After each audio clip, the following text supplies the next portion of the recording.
بسم الله الرحمن الرحيم. واعتصموا بحبل الله جميعا ولا تفرقوا، واذكروا نعمة الله عليكم إذ كنتم أعداء فألف بين قلوبكم فأصبحتم بنعمته إخوانا. باسم الجيش السوري الحر، أنا العقيد الركن عفيف محمود سليمان أعلن عن تشكيل كتيبة درع الشمال المؤلفة من عدة سرايا، مهمتها الدفاع عن المدنيين وحماية المظاهرات السلمية من عصابات النظام الأسدي من جيش وأمن وشبيحة الذين انتهكوا الحرمات واستباحوا الأرض والعرض.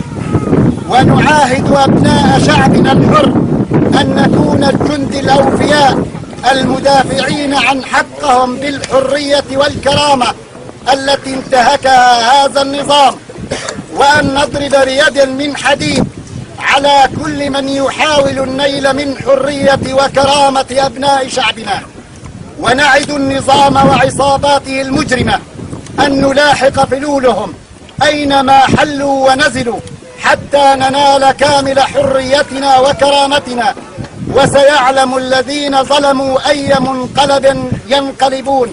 عاشت سوريا حرة أبية، عاشت سوريا حرة أبية، عاشت سوريا حرة أبية، عاشت سوريا حرة أبية. أنا الرائد محمد حمدون، مرتبات القوى الجوية، لواء التأمين الإلكتروني الأول. أعلن شفاقي عن الجيش الأسدي وانضمامي إلى الجيش السوري الحر كتيبة درع الشمال، وهذه هويتي. أنا الملازم أول محمد حسن الحسين، مرتبات الفرقة التاسعة دبابات، اللواء 43 دبابات. أعلن انشقاقي عن الجيش الأسدي وأعلن انضمامي إلى الجيش السوري الحر كتيبة درع الشمال، وهذه هويتي. أنا الملازم أول من عبد الرزاق الحسين، مرتبات الفرقة 18 دبابات، لواء 167 دبابات. أعلن انشقاقي عن الجيش الأسدي وانضمامي إلى الجيش السوري الحر، وهذه هويتي. أنا الملازم أول غازي عمر من مرتبات الفرقة التاسعة، اللواء 33 دبابات. أعلن انشقاقي عن الجيش الأسدي وانضمامي إلى الجيش الحر الشمال، وهذه هويتي.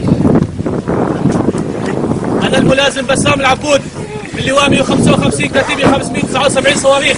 أعلن انشقاقي عن الجيش الأسدي وانضمامي إلى الجيش السوري الحر كتيبة درع الشمال، وهذه هويتي. الله